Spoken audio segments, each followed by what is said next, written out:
Hi mga kajobang, Sir Dance DIY. Ang nakikita nyo ngayon ay ang aking mga koleksyon ng very rare movie posters na foreign. So gusto nyo bang isa-isayin kung ano ng mga posters to? Pero bago yan, mag-intro muna tayo.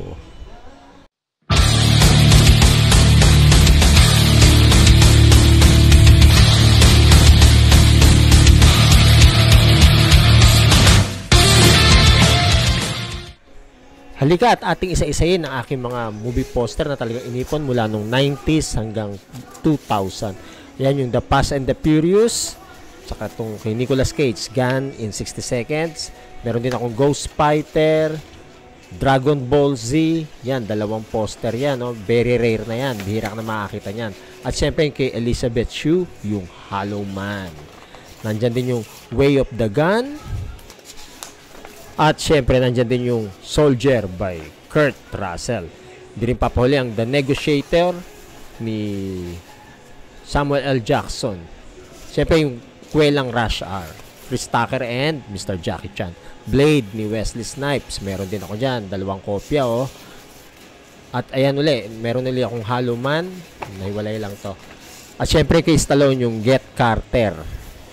At yung medyo nakakatakot kong poster, yung Hannibal. Yan. Medyo nakakatakot yung mata. At syempre meron din akong Jurassic Park 3. Yan. Dalawang poster ko ng Jurassic Park. Along Came a Spider, Morgan Freeman, Enemy at the Gates. Yan. Jude Law. Syempre yung comedy ni Jim Carrey, The Grinch, at yung full action ni Tom Cruise, ang Mission Impossible 2, Enemy of the State. At syempre, Nicolas Cage uli, Snake Eyes, at yung pinaka-paborito kong movie, yung Face Off ni John Travolta at Nicolas Cage. Meron din akong Fight Club, Edward Norton, 'di ba? At saka si Brad Pitt. Notting Hill, yan, sikat yan. The Sixth Sense, Bruce Willis. Deep Blue Sea, yan. At syempre yung Scream 3. Ngayon, meron din akong parang pa-landscape na poster, yung The Sixth Day. Yan, marami ako niyan The Sixth Day, oh. Parang ilang kopya ko yan. Parang gusto ko nga ibenta yung iba, eh. Meron din akong Pearl Harbor. Yan, ni Ben Affleck. At syempre, ang sikat na Leonardo DiCaprio na The Beach. Yan, maganda yung movie na rin na yan. At syempre, yung 007, Pierce Brosnan, The World Is Not Enough. Mel Gibson, The Patriot. Yan, meron din ako niyan. At syempre yung Girl Interrupted ni Winona Ryder. At saka ni Miss Angelina Jolie. Bata pa si Angelina Jolie dyan. Meron din akong Erin Brockovich ni Julia Roberts. At syempre, Dennis Rodman, Simon Says. I Dream of Africa. Meron din. Shrek, the movie. Meron din akong poster niyan. At syempre, yung paborito ko ring pelikula, yung Gladiator. O, Russell Crowe ba to? O, tama. Ngayon, o, may date pa, November 2020. At ang kwelang-kwelang American Pie 2, very sexy movie yan. What Women Want, Mel Gibson pa rin. Meron akong dalawang kopya niyan.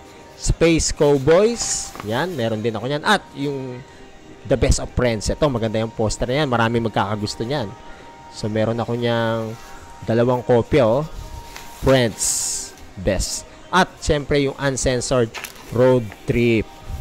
Nutty Professor, meron din ako niyan. Eddie Murphy yan, no? At syempre yung nakakatakot na Blair Witch Project Part 2. Yan, maganda yan. Syempre yung kwelang tambalan ni Robert De Niro at Ben Stiller, Meet the Parents. At yung Urban Legends Final Cut, meron din ako niyan. Keanu Reeves, The Watcher. Maganda rin yung movie yan. Meron akong dalawang kopya. At syempre yung Chill Factor. Meron din ako syempre ng controversial na Sex and the City. Ito series yan. Pero meron akong poster, di ba? Down to You. Yan, Julia Stiles.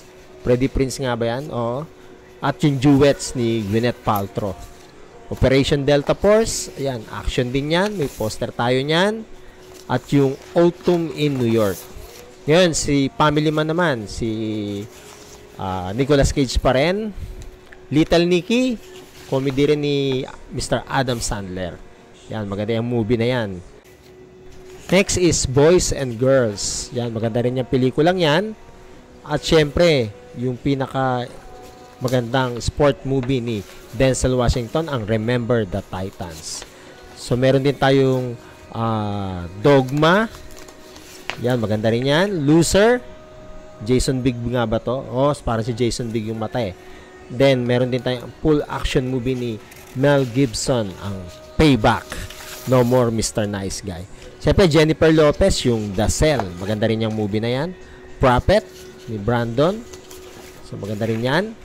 At ito, hindi ko matandaan kung anong poster to. Parang Disney poster yan.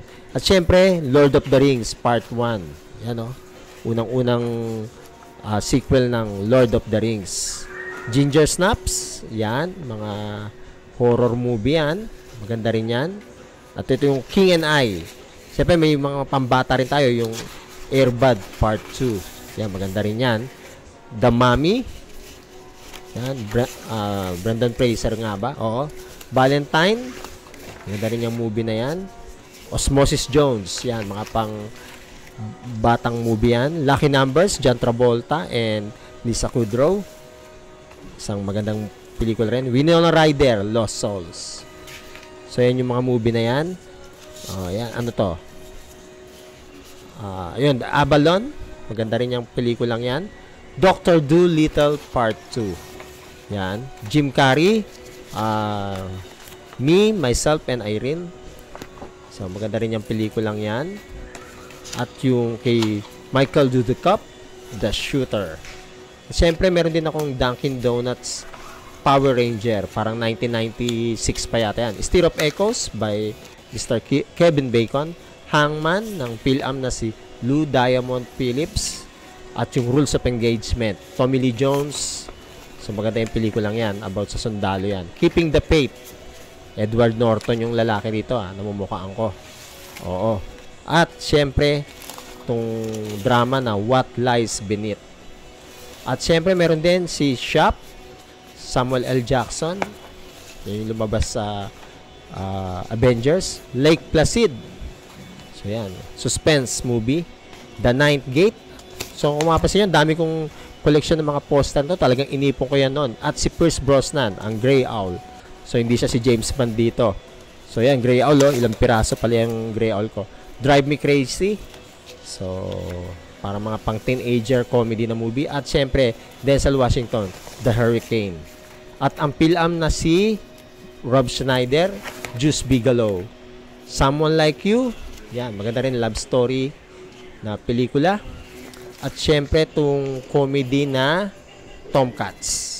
Yung mga naughty comedy yan nung araw. Kasabay ng American Pie na uso yan. At syempre, yung trio ni na Cameron Diaz, ang Charlie's Angels, at Drew Barrymore, no? Bring It On. Yan, maganda rin yan. So, kung makapasin nyo, rare itong mga poster na to. Cruel Intention 2. So, inipon ko yan talaga. At ngayon ko lang na-share. Meron pa pala uli akong Road Trip Unrated.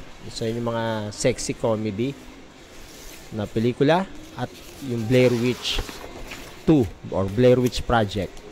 Billy Elliot. Yan, meron din tayong Billy Elliot. Dalawa pa, no? Billy Elliot. At yung The Animal by yung ating kababayan si Rob Schneider. U571. So, action din yan. Parang mga tungkol sa nuclear yan eh. Snatch. Yan, si Brad Pitt ang bida sa Snatch. Yan ang mga poster natin. At meron pa ha. Ano tong movie na to? Nakalimutan ko to eh. At the End of an Affair. Message in a Battle. Yan. Si Kevin Costner. Message in a Battle. Center Stage. Parang Bring It On din to. Mga sayawan ng istorya nito eh.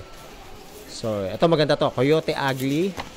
Mga ledge dancer sila yata dyan, kung matandaan ko. Stormtrooper. Yan, action movie yan. Blade Squad. Yan, maganda rin yan. Mga naka-rollerblade. Tapos, action movie. Yan, dalawang poster pa na meron ako nyan. Dreams. Yan, maganda rin yung movie na yan.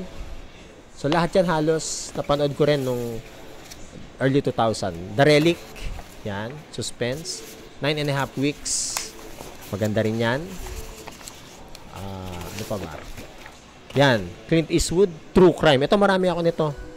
Itong True Crime, marami akong copies niyan. At syempre yung Ali McBeal, yung series. Poster lang siya. Parang pinopromote dun sa VHS. Deep Blue Sea, parang ano din yan, parang Jaws, no? Yan, Shark Attack. Yan, parang relevant yung dalawang movie na yan eh.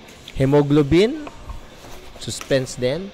Galaxy Quest, yung mga movie noon. Ano yun? First Desire. And Sexual Virtuality. Yan. Yan, at susunod ay ang Nurse Betty. Parang 2 copies ako niyan, meron. Oo nga, 2 kopya, oh. Nurse Betty. At itong, anong movie to? Nakalimutan ko to, Ayun, Affliction. So, meron din akong 2 kopya ng Affliction. At meron din ako kanina nito, Shield Factor. So, yan yung aking mga koleksyon ng posters na foreign. At kung kayo ay bago lang sa aking channel, invite ko kayo to like, subscribe, and hit the notification bell para lagi updated sa aking mga susunod na video. Ako po si Sir Dance DIY na lagi nagsasabing, ang buhay ay musika, mahalin po natin ang musika at pelikulang Pilipino. Babus, paalam!